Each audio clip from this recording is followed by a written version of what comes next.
We're here at the Cumberland Athletic Club, and well, Travis, why don't you introduce yourself to the folks out there? I'm Travis Poindexter. I'm the owner of the facility, native Smith-Countian. All right, Travis, we are located, tell them where we're at right now, because some people may not know where the building is. Sure. This is in South Carthage. It's up behind Smith Utility District. Address is 140 Davis Street South, Carthage, Tennessee 37030. Okay, now as I look around here, I see a lot of new equipment, and the place actually has a new car smell. Sure. So you've put all this together, and I guess your grand opening, when are you going to be open for business? So the day one of operation will be this upcoming Monday, December the 11th. So that'll at 4:30 in the morning. I'm coming in at 4:30 to do an open gym workout, and at that time the facility will be open. All the people that are pre-registered will be able to come in and work out that day, and then we'll have some folks here that'll be doing new member sign-ups that week.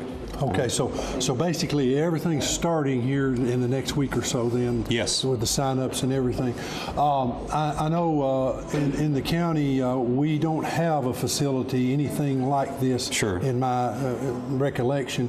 Would you go through and just kind of list some of the amenities that you have here? Sure. What we tried to build here is a fitness center that has something for different people and different demographics, people that have different needs for how they want to work out, or in sports needs also.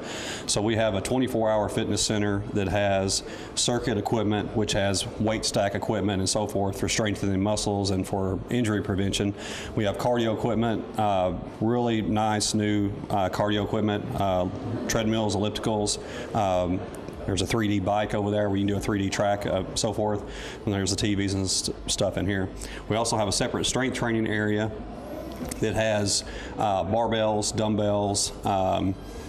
There's actually cross-training equipment in there also that people could do a cross-training workout or a variety. There's a rower and just different things. Aside from that, we have a separate cross-training area that what we'll be using for group workouts and for open gym for people that are serious into cross training. It has a lot of brand new equipment. It's really almost state of the art for for that kind of equipment. So that's something that we're right now registering people for open gym memberships if they're working out by themselves or within groups. And the training for that, as far as training, live training classes, is something that we're going to be launching here in the next few weeks. We're going to have a dance class in the upper basketball gym up on this side. We're probably going to have, likely going to have martial art classes. There'll be dance classes. There'll be different type of live training classes, boot camps, which is kind of a cross-training class that kind of take a lot of the barbells out. It's a little bit lower risk. You still get the cardio in from it. You get strength training in from it. It still has loud music. It'll be fun. And that's something that we're looking at doing. And aside from the cross training that has a lot of those same things with the barbells, it's just a little bit more of a different training regimen. So that's what we have initially. And then we have the big basketball court down at the bottom. It'll have quite a bit of basketball time. People that are members will actually be able to bring in their children for live training if they want to train with them, or if they want to bring in a trainer for basketball. The people that have children under the age of 16 can bring their kids in if they're members at no charge to use it. If they need to dedicate a court to have a time frame where they have the whole gym to themselves, we'll have to probably work out something with that. But when the court is open, the members can bring in their kids to use the basketball court. And next year we're going to be launching the baseball facility. We're going to have an indoor pitching lane, hitting lane for baseball. That'll be a big boom too, as far as for folks that are heavy into travel baseball with their kids. We're actually going to have softball and stuff in there too. And I've already bought the equipment for the automated batting cage lanes. There'll be baseball and softball automated lanes that people, like a token system like you would see at a mini golf place or something like that. So we'll have that and a indoor baseball facility in 2018. So that'll be our first extra sports offering that we're going to have with a facility. And then after that, we're looking at a single racquetball court will probably be the next thing. And then we have some other stuff that would be on the horizon afterwards. So as the membership grows and population grows and so forth, we're planning on adding different sports offerings, and maybe even longer term down the line, maybe even a small lane pool where we would have 1, 2, 3 swimming lanes. So that's something that there's already a lot of folks asking about, and that I would like to see in the county. Right, well, we need a facility like that, no doubt. Now, a lot of people, when they look at this, are going to go, well, who can come? I know you're going to have several categories. From what your description there, you're going to have a lot of amenities that would be for school-age kids. You want to kind of go through that group and just who can come and Sure. The main facility, as far as the demographics will be using the fitness side of this will just be adults, so people can't have their children around the workout equipment while they're doing it. However, we're looking at having a daycare service. It won't be full time, but it will be some intermittent hours during the week where folks will be able to bring in their kids, let them get watched from that, and then do their training at that time or their workout. And have some kind of activity for the kids to do as well. Yes, and but we're also looking at doing kids classes. When you're doing kids classes or kids live training, we actually would have a trainer doing a non-weight bearing boot camp style workout or something like push-ups and some fun activities for kids. He may do dodgeball or whatever, so just to get them moving. So that's something we may start doing on Saturdays, and then who knows where that will go. So we are interested in doing kids training. We may do kids basketball camps and things like that too. So it, as the facility expands, those type of offerings will expand also. Okay, well now the demographic in Smith County, you have a lot of folks that are in my age range. Sure. and a little younger than me, and Sure. and actually older. So you're going to have facilities here like the weight training and other programs for folks like that as well. Sure. Now my question would be, if a person wants to come in here, one of the first things they're going to ask is membership and what does it cost, and do you have family plans and everything? Have you got all that fleshed out yet, or is that too broad to talk about? We're actually going to be adding some plans to it. I didn't want to make it too complicated at the front where there's like a whole menu of options. We've kind of pared it down at the front end where we're going to have the 24-hour side, which is the circuit equipment, the cardio equipment, and the stretching room over here, which is kind of designed for ladies, but it can be used by couples. It has the TRX equipment and things like that in there, or it can be used for yoga and different kind of classes of that sort. Those 3 rooms are in the lowest tier is $35. There are some discounts, like marital discount, like there's 2 people joining together, if they're married or a couple or whatnot. It's 10% off of both of them, so it'd be $35 less 10%, $3.50 off of that. The next tier up, which I'm selling a lot of memberships to the next one up, for the 2 rooms that are also they're also 24 hours. The strength training room, once you add that, you still get access to everything else, the cardio equipment. So when you go into these higher tiers, you still get the tiers below it. So you're not just buying that over there. So that jumps to $50, still can get 10% off for that. And we're doing discounts for active duty police officers, EMTs, 25% off of both of those 2, and active duty military 25% off. So some of the people that protect and serve, we're doing, and it's just be good to have them in the facility because just because of what they represent and the skills that they have, it's an extra level of security and things like that in the facility. Their presence their presence is going to be good in the facility. So we'll do what we can to get as many of those in here as we can. Okay, and so basically about $90 a month, a person, my wife and I could come in and join and use the facility 24 hours a day. Sure. You have a check-in key system. It's a wireless, or it's almost like a little, about the size of a quarter key fob that'll be on the entrance door in the middle of the building, and people will be able to come in anytime. Now, I was on vacation in Florida, and I went to a place called Anytime Fitness, and I signed up for like a 7-day period. I went one time, and I signed up for like a 1-2 day. Are you going to be able to do that? Like if somebody's visiting a family here and they're coming in, you're going to have... The people that are members here, I've already had several members, or a few that have already reached out about this, that their family's out of town and they're coming in.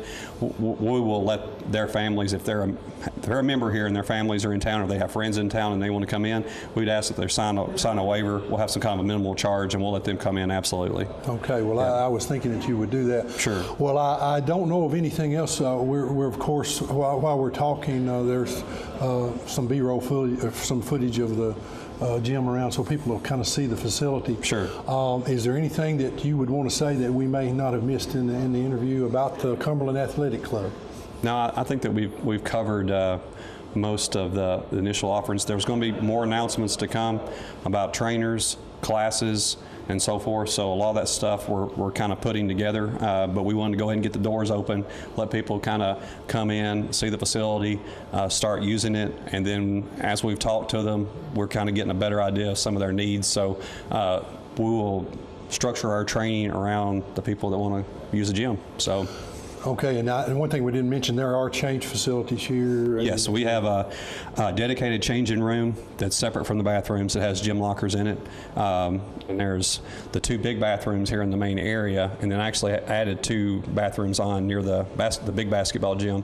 And both of those are kind of a single door area, so people could change clothes in up to 3 areas, but there is a dedicated changing area there also. The men's room has a shower. The ladies' room doesn't right now, but we could add one later.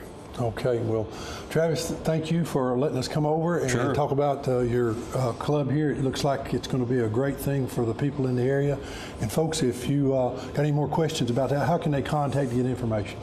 They can contact us 2 ways right now, through Facebook and our Facebook page, Cumberland Athletic Club, or they can call or text 615-418-1234, and they can reach me that way. Then we'll add some other contact. Our website's going to be launching here probably within the next month. They'll be able to contact us through the website. There'll be announcements. There'll be different type of, I would say, announcements that'll be going on the website. There'll be some posted workouts that we'll be doing in the facility, like for future days and so forth. That'll be on the website. So there'll be the website will be kind of an interactive thing for the members and for prospective members. So. Okay, and if you forget all that, can't remember, just go to the Smith County Chamber of Commerce website. We'll have the contact information on there, and you'll actually have a small page there that can be linked to everything. So, sure. So you'll be able to get in touch with Travis one way or another and get more information about the. If anybody, I've already showed a lot of folks in during our 2-day open house. People are calling and texting me. I'm bringing them in here for private tours. A lot of them are signing up as they come in for tours. If anybody wants to come in and just take a look at the facility, there's no hassles or anything, and majority of the folks we're just doing month to month. It's an automated draft process, like the bills that come through like Upper Cumberland, so it's ACH transactions. There's no long-term commitments here.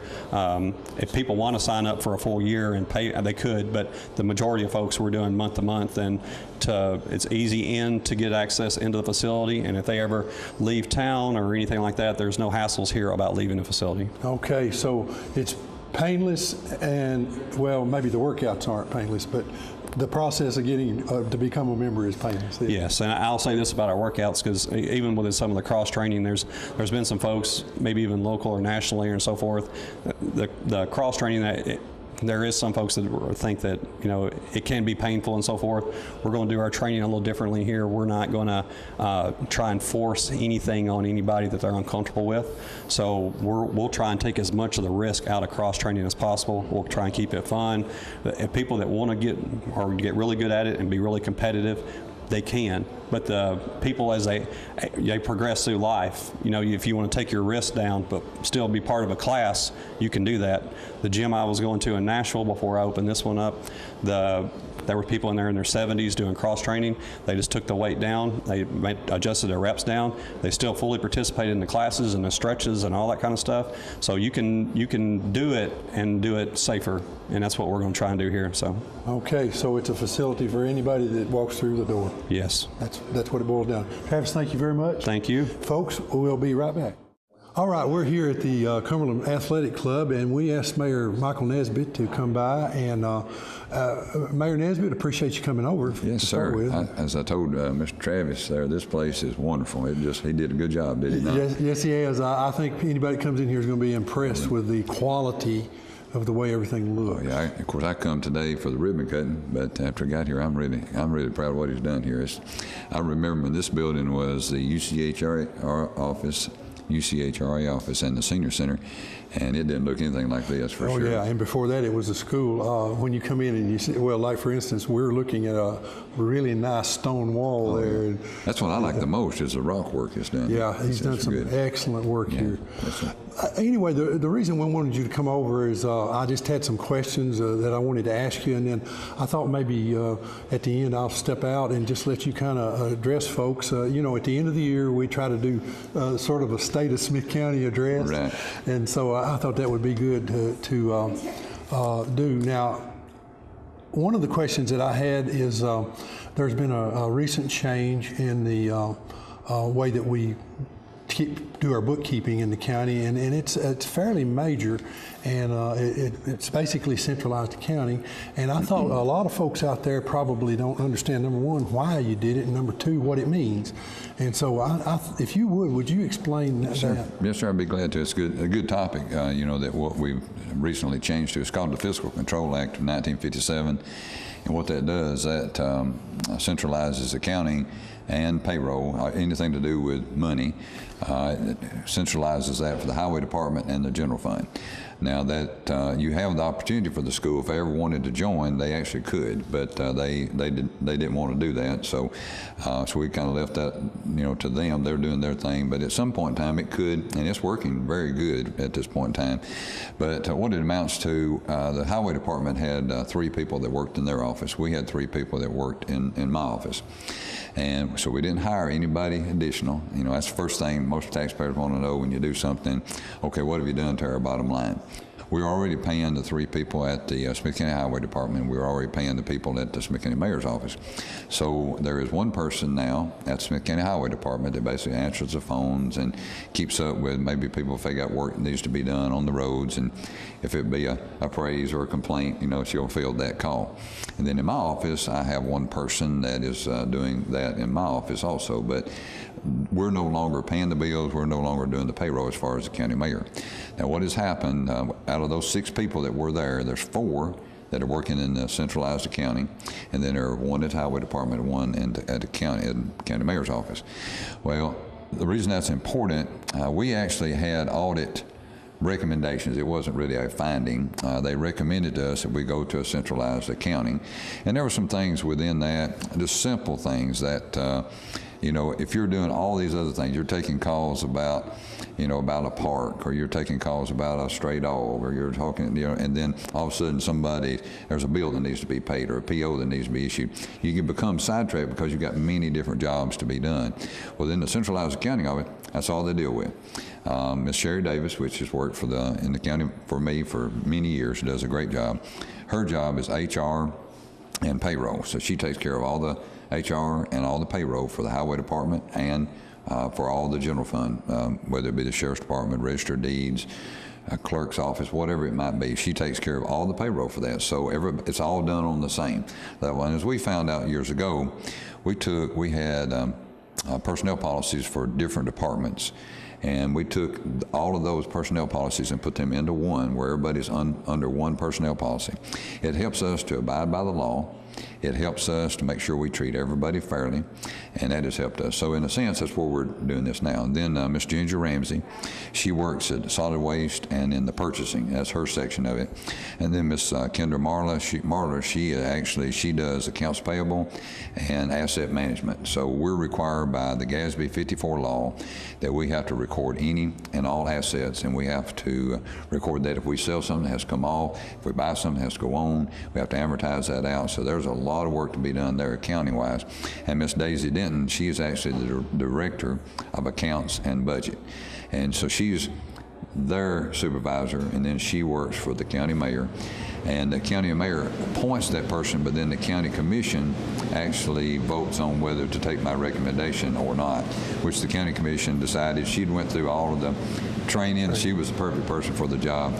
And at first, I don't know that I necessarily liked it, because it was just a change. Anytime you have changes, it just kind of throws you off just a little bit. So I felt like a fish out of water for a little while.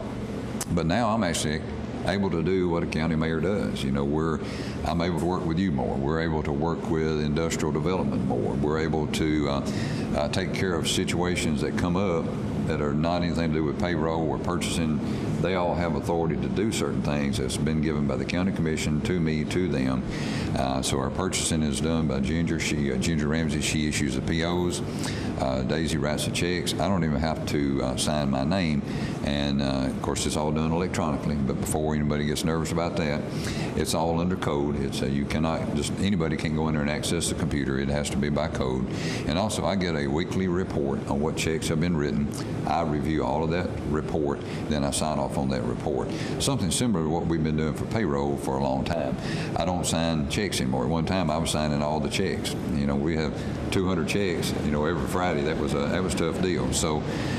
It's helped me in a lot of ways. I don't spend my time signing my name. You know, there's got to be better things for a county mayor to do than sign his name. Well, and I'm sure there's issues out there that you need to deal with that was taken away from.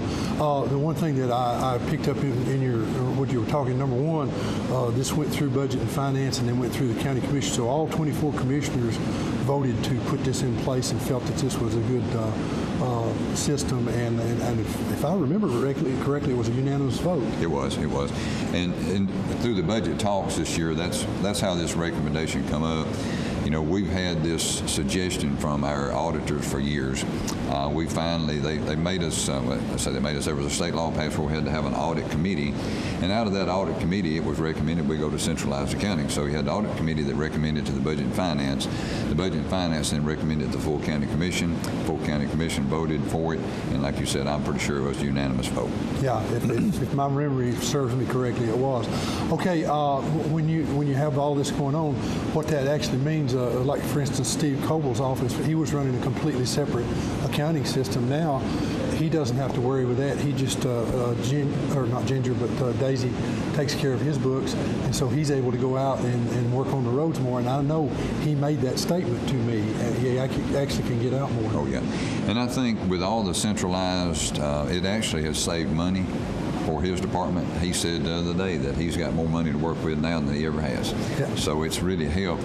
Now, and I don't want anybody to think that the general fund bore all of those costs, because what we've done, there's some money that's paid from the highway department. There's money that comes from the landfill, and there's money that comes from different departments to go in to pay that finance office. So it did cost a little extra money. I believe the figure was about $38,000. It cost us an additional what we were, but for what we got, it was well worth $38,000. Well, tell me this, and I may be making a statement that's not true, so you correct me, but are we not at lower debt right now than ever? We are, and I'll tell you though, it might be a little misleading, so I don't want to mislead anybody. Right. We had a school debt that was on us at one time for almost $23 million. And we pay about $1.8 million per year on it and get it down. So we're around the probably $6 to $7 million range now, and we did some refinancing on it. So that's a big chunk of our debt. Then, of course, we built a $10 million jail, as you know, and we pay about $500,000 a year on it. We did some refinancing on it to get the interest rate down lower, which has saved us money and has allowed us to have a less expense there. So, yes, it's true that we have a lower debt, but the biggest portion of that is because we've had some large payments and refinancing. Right. We built a new jail and we built some new schools. Right. And you as a commissioner, to all our commissioners, I thank you, because I couldn't do what I do without y'all saying, yes, that's a great idea.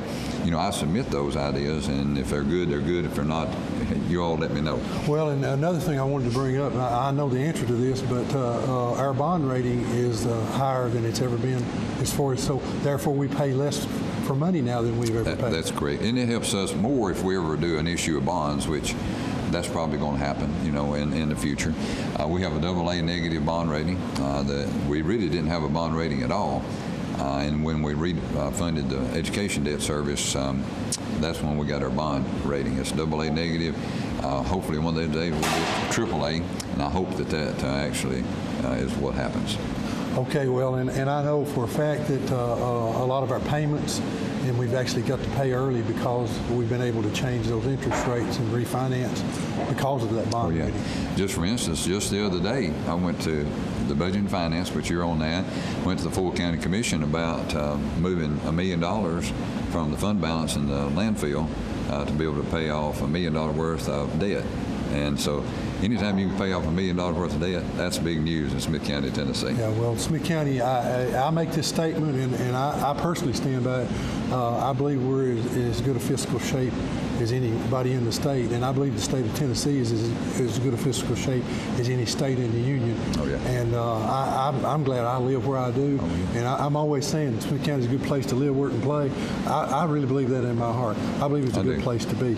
I made some other notes here, had a couple other questions that I wanted to talk about. Now, this one is one that you probably could talk at a lot of length on. But, so you're telling me to keep it short? Well, if you can, I want you to answer the question. I know the bypass Highway 25 and Turkey Creek Road, we've got a segment that we're going to add that we had, where we had interviewed some of the TDOT officials and the contractor about what was going on, and we're going to have that in this program.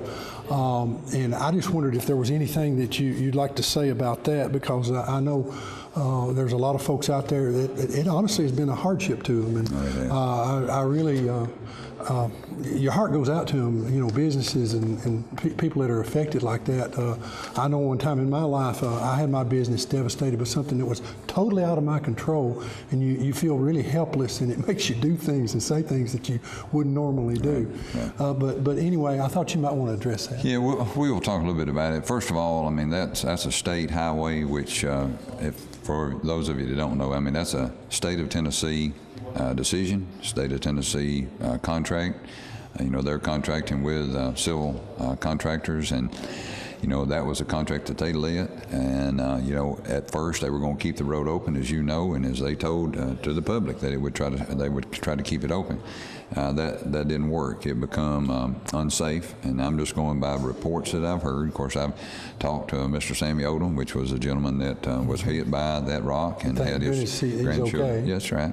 And they made a decision to shut down the road, and you know, they're the one that got to make that decision. They're the one that has to live with that decision. You know, one thing that even Mr. David Leahy with TDOT would say if he were here, because he said it publicly. You know, one of the things they probably did wrong, they should have never put a date out there. You know, I think the first one was August something, then it was September something, then it was October 31st. And then it built disappointment. It did, and you know, the businesses out there, they are hurting. And you know, I went as far as calling, because as a county mayor, I feel like I got certain responsibilities to do, but there's certain things that I cannot do. But I contacted the governor's office just to see if there was some help, you know, help these businesses. And from all I can find and everything that has been told to me, state law prohibits them, the state of Tennessee, to write you as a business owner a check per se. Now, I did find out that there may be some help tax-wise, you know, that we can do here locally, and Mr. Terry Collins is working on that, and I've told the businesses out there to get with him to see if that's something they can do.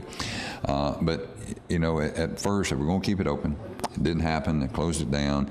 A lot of people will call me on it's a daily basis. I'm talking most of the time, every day, at least an hour, about the project out there on Highway 25, Turkey Creek, Massey Road, so forth and so on.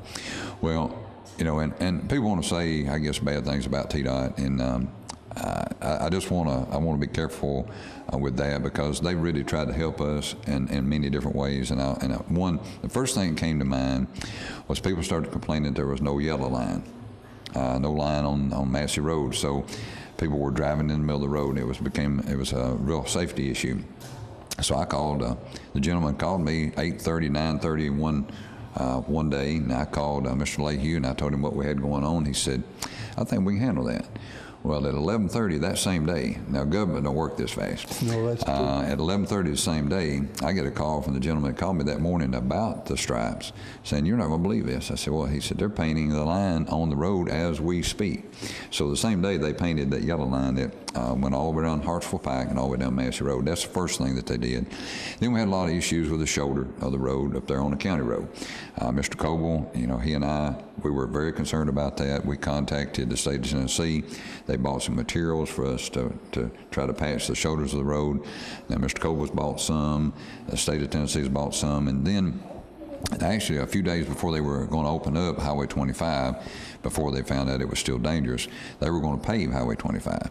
And I asked Mr. Leahy, I said, would you please go look at Old Hartsville Pike and maybe use that money that y'all were going to use for that paving on Old Hartsville Pike? And he went that day and looked at it and actually told us that they would do that paving, and they did.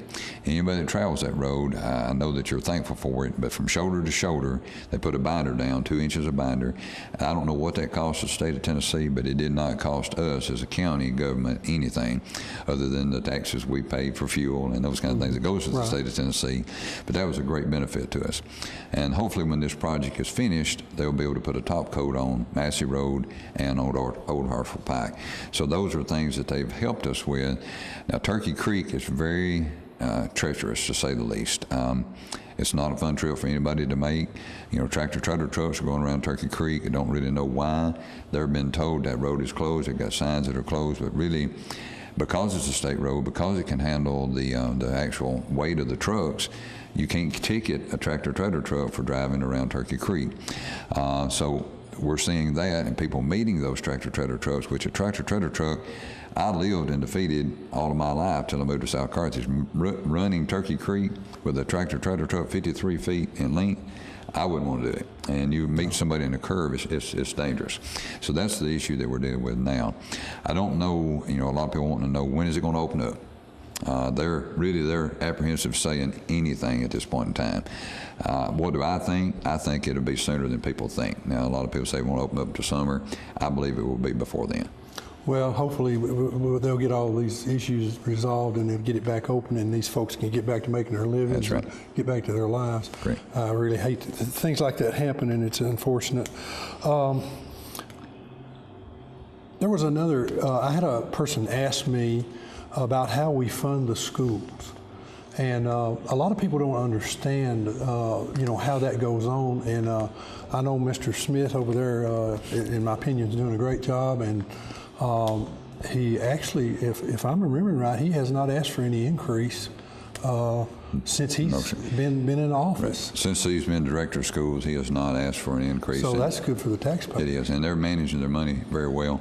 But for those of you that maybe don't know, you know, we have a tax rate of $2.23. It's either $2.19 or $2.23, somewhere in that area.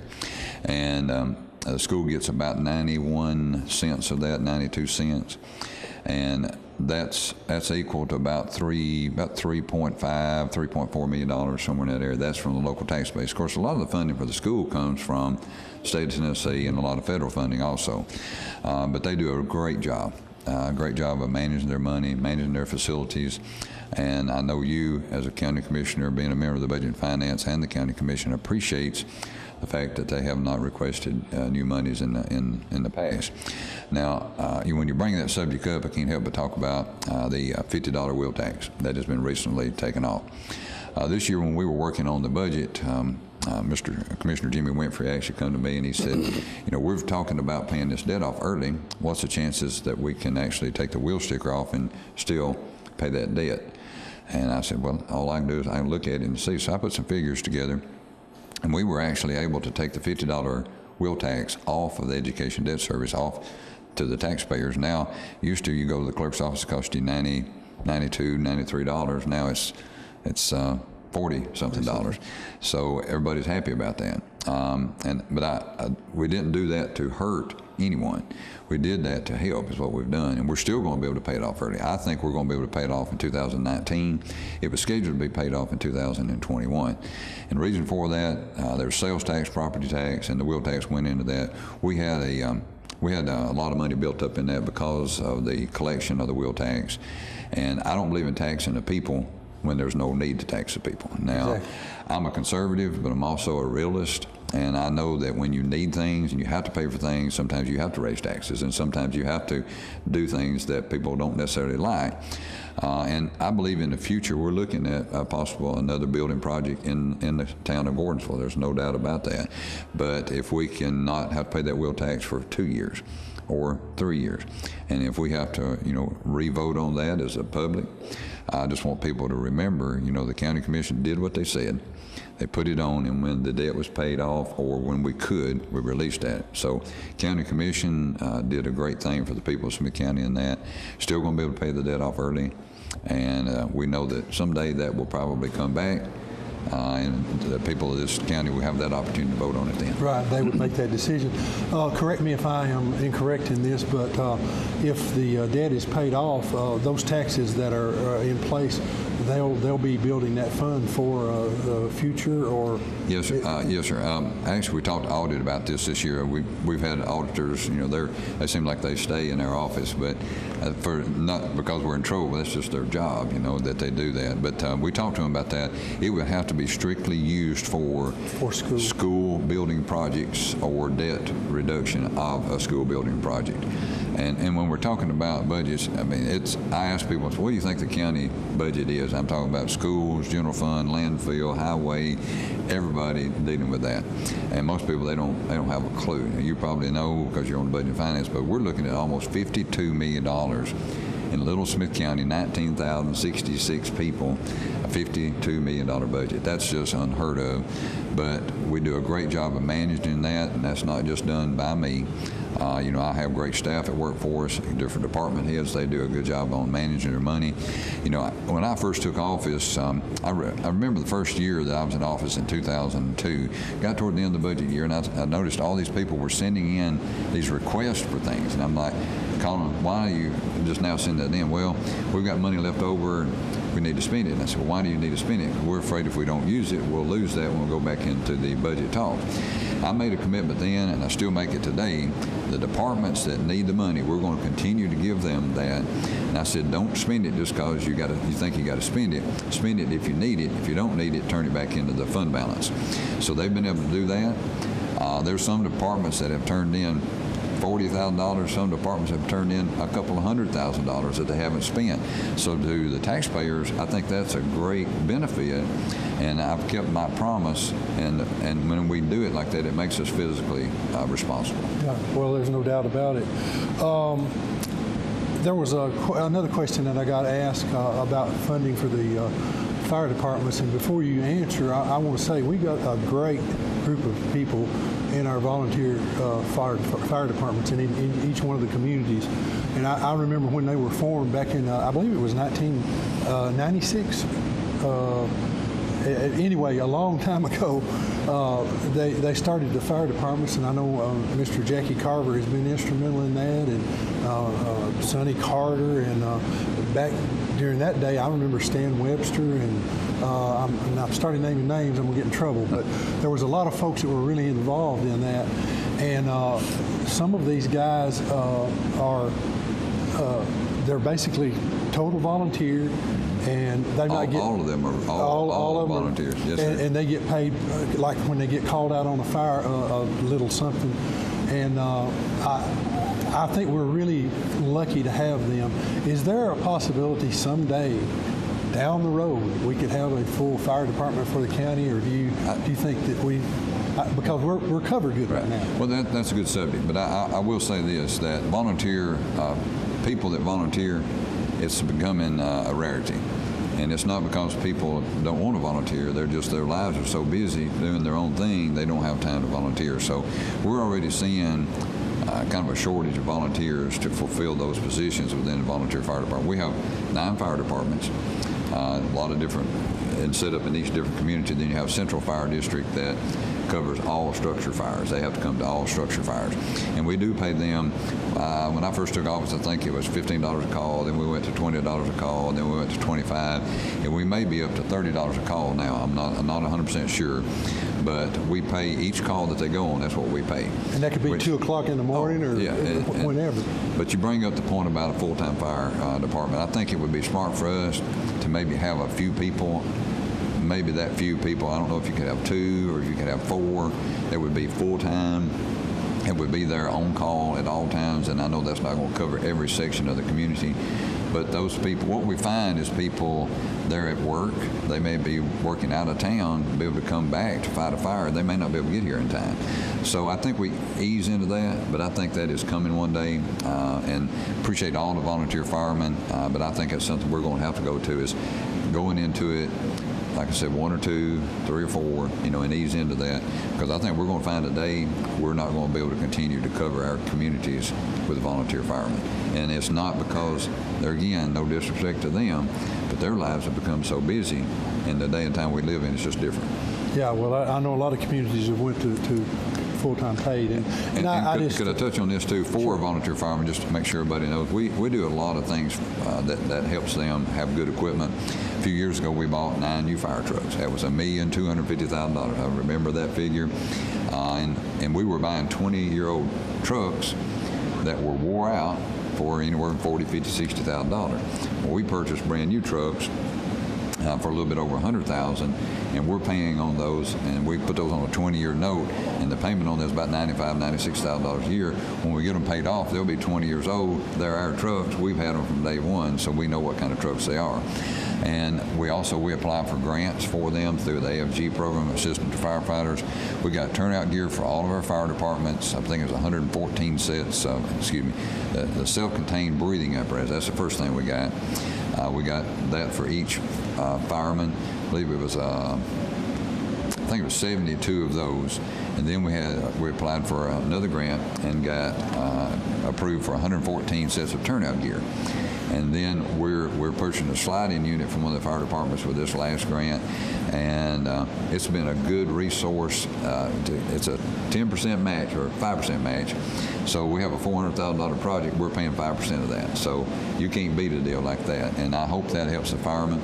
I hope it makes it safer for them. If they can have those breathing apparatuses and the new the turnout gear, it makes it safer for them to get back home to their family.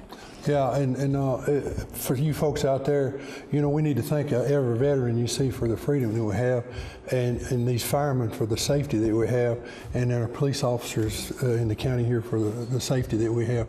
We got a good bunch of folks working in these areas, and I appreciate them. I think that pretty well tossed my list. We're going to be showing you some other stuff here in a second, but Mayor, I'm going to just step out, and if there's something you'd like to say to the folks in Smith County, just go right ahead. Just to finish up here today, we were talking about the different departments. I wouldn't want to live anywhere else but Smith County, and I've talked about that a lot in the last few days because we live in a small community. We don't have what Nashville has. We don't have what Lebanon has. But if I wanted to live there, I'd move there. But I'm thankful to live in a small community, and the different departments that we have, whether it be the Sheriff's Department, whether it be the ambulance service, whether it be the people that work in my office, the jailers, everybody has a part to do with our community. You take the road department, and everybody really has the best interest of the people at heart. And I want to thank all of those departments, and just appreciate what they do for us. I'm glad to be able to serve as county mayor. When this term is up in 2018, I will have served this community for 16 years. My family's grown up. I've grown up during this time, but it's been a pleasure serving this community, and we do our best every day to make sure this county is run efficiently. And as a lady I was talking to this morning, we were talking about taxes. Nobody likes the word taxes, and I don't like to pay any more than I have to. But the biggest thing that I think people probably would fuss about is the management of those funds, how they're being spent. Everything that is spent from my office through the finance office or through anything that I might do, we're constantly looking at the best way to save that money, to spend that money, and I believe that we do a great job of that, and I think that's the reason that our audit has gotten better each year, and we're going to continue to get better. And a lot of times people don't like auditors, but I like them because they teach us what we're doing wrong, and we can correct that. So, just to each one out there, thank you for letting me be your county mayor, and grateful to work with all of you. In April of 2017, the Tennessee Department of Transportation came to Highway 25 here on a project just behind me and began doing work. At that time, the road was open, and they were basically trying to mitigate a rock fall problem that had been going on for many years. In fact, in 2013, there was a rock fall that was so bad here that it actually closed the road for a number of days, and it was very devastating to the local community. And as with all projects like this, there are a lot of reasons why they had to happen. The road, like I said earlier, was open, but they actually had to close it May 30th because there was a rock fall that actually hit a vehicle that was proceeding through the area. Even though they had barriers up and it was considered safe, a rock was able to get through, and there was a couple of passengers in the vehicle. Luckily, there was no injuries, and it was just property damage. And at that time, they decided that it would be in the public's best interest and in the public safety's interest to close the road. And so from that point on, the road was closed, and they asked people to seek an alternate route. In a community of this size, when you have a highway closed, it has a ripple effect in the community, and it actually has had a devastating effect on some of the local businesses. We were able to talk with one of those gentlemen, Mr. Mike Shoulders of Shoulders Motors, and ask him about, how it has affected his business since the road has been closed. 2 years ago, the traffic count past this business was 7,700 cars a day. Now, we have virtually no traffic. I mean, it's devastating, not only to sales, tax revenue. This thing could, and has turned into an ugly situation for all our businesses. And I've talked to several of them up along Highway 25. Their year is off. West of here, east of my business, several of them said they've just not had the year that they thought they would have. We've not had to lay off any employees, let anybody go. And I want to thank the public for being loyal as they've been. Our repair work, our rental business, honestly has been good. Sales, thank the good Lord I've had buckets to draw from, as the old saying is, to one slacks off, the other picks up. So we've kept our doors open, and the public's been good to us. They keep coming. They drive around those barricades, and they keep showing up, and, we're very thankful for that. In an effort to try to understand some of the decisions that led up to the situation being what it is today, we had a talk with Mr. David Lehue, who is an engineer with Tennessee Department of Transportation. And so he gave an outline of what happened, and also an outline of what is going on as far as TDOT is concerned. So the original project was set up where we would keep the road open, and we would make blasts, and we could close the road for 30-minute periods while we blasted. But there was an incident that happened on May 31st where it was away from where the work was, and it was after some heavy rains the day before, where a rock boulder came off randomly and came down and hit a pickup truck with a grandfather and I believe 2 grandkids. And when I found out that happened, I immediately shut the road down for safety. The contractor in the last 2 months has moved 120,000 yards of material. They're averaging about 2,000 yards a day. They've got several trucks, anywhere from 12 to 14 trucks out there, two backhoes removing the rock. They got 4 drills. I believe they're working 7 days a week. And our goal is there's a 500-foot section that is on the Carthage side of this rock bluff. This is a 2,000-foot long rock bluff, but the 500-foot in which I speak is right there on the Carthage side, and it's the part that's the closest to the road. Quite literally, if you drive and you look to your right, you're only a feet away from this rock bluff. That has to come down about 20 foot for 500 foot long to make it safe for us to be able to open it back to traffic. We've been working with the county officials, Mayor Nesbitt and the county road superintendent to try to help with the unofficial detour, which is, everybody knows, is Massey Road and Old Hartsville Pike. it's a real concern there. There's a lot of trucks going down through there. There's a lot of traffic, and it's damaging the road. So we've been out there and we've patched it, and we've given asphalt to the county to patch it themselves. But what we plan on doing here soon is to go out there right now while the road's still closed and pave Old Hartsville Pike from Turkey Creek down to Massey Road. We plan on putting somewhat like 2 inches of mix through there and beef that up, smooth it up, pave it all the way from shoulder to shoulder, and put some reflective striping on that. Now, when it's all said and done and the project's finished, we've committed to going back and paving Massey Road and finishing the topping on Old Hartsville Pike, where essentially, when it's all said and done, the motoring public will essentially have a new road through there. As always in a project like this, you of course have to have a competent contractor that's operating the job and working on moving the material. And there were some questions about the number of trucks and the equipment that's on the job. And so we talked with Silva Constructors, and basically they outlined their part of the process.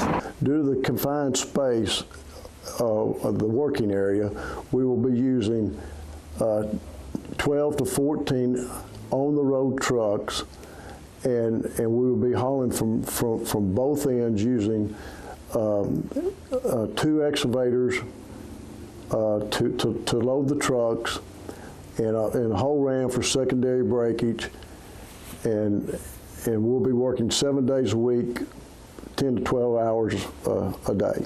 As always, there are underlying currents and things that happen in projects like this, and sometimes you wonder, well, why do they do things the way they do? Well, the geology of this formation and this bluff that is behind us has a lot to do with the reasons as to why certain actions were taken.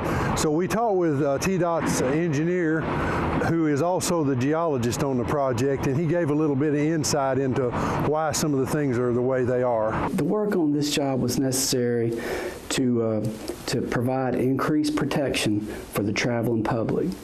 We wanted to create a space between the traveling lane and the excavated rock face for the rock fall to fall and land and stop before it got into the traveling lane.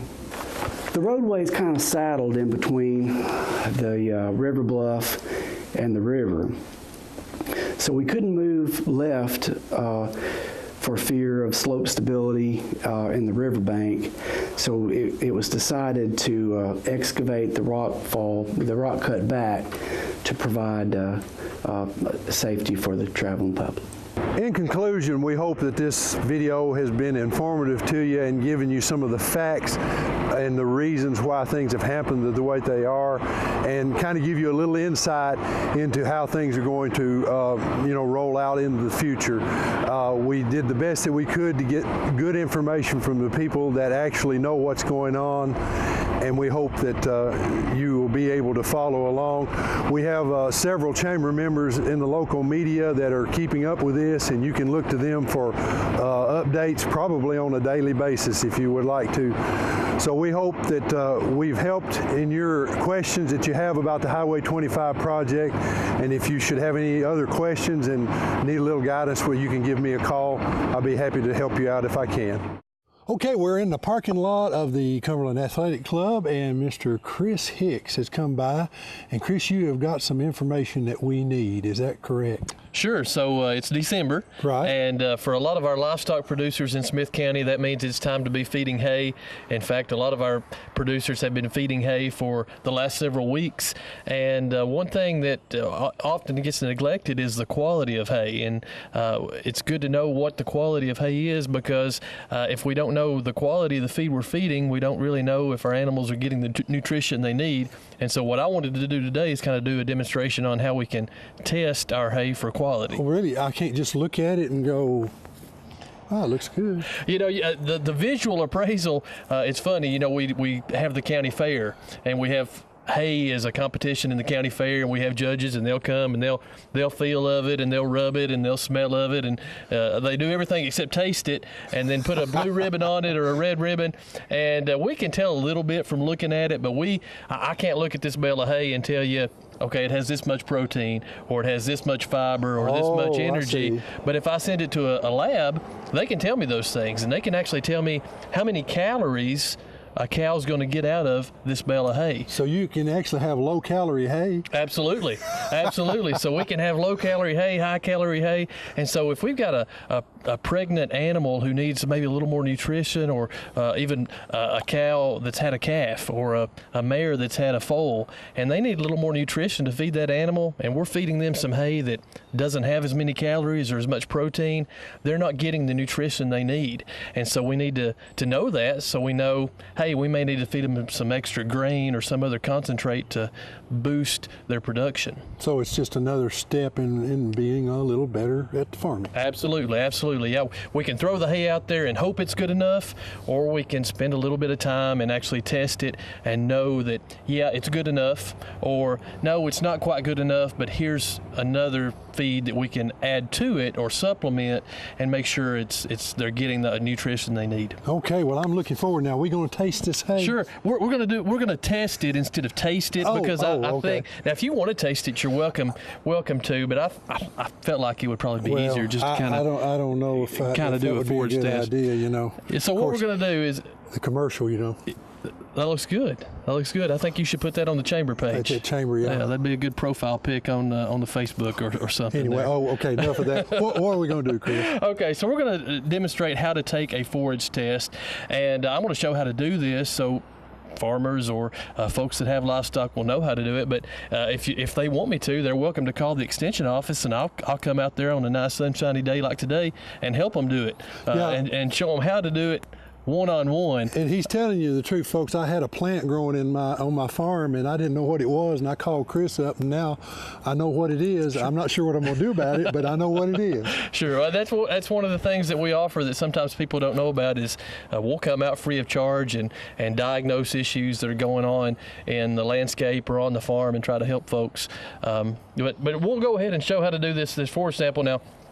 What we've got is just a drill with a probe on the end of it, and I'll let you hold the microphone. I'll be the mic stand. And we're going to, obviously, most of our folks that are feeding a lot of animals, they're using round bales of hay, but the old truck today wouldn't fit a round bale, so I've got a square bale. So I'm just going to show the process. We've got this probe. It fits on the end of my drill, just like this. And we're just going to drill right into the side of this hay.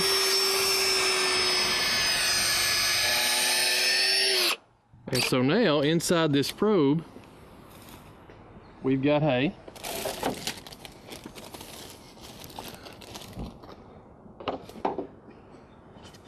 And what we're going to do, we're going to collect it in this bag to actually ship to the lab.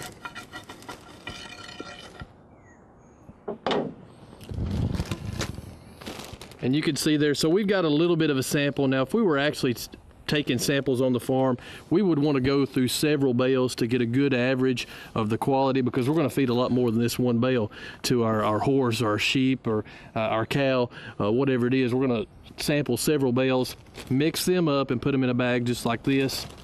We'd want about a half a gallon of material to send to the lab.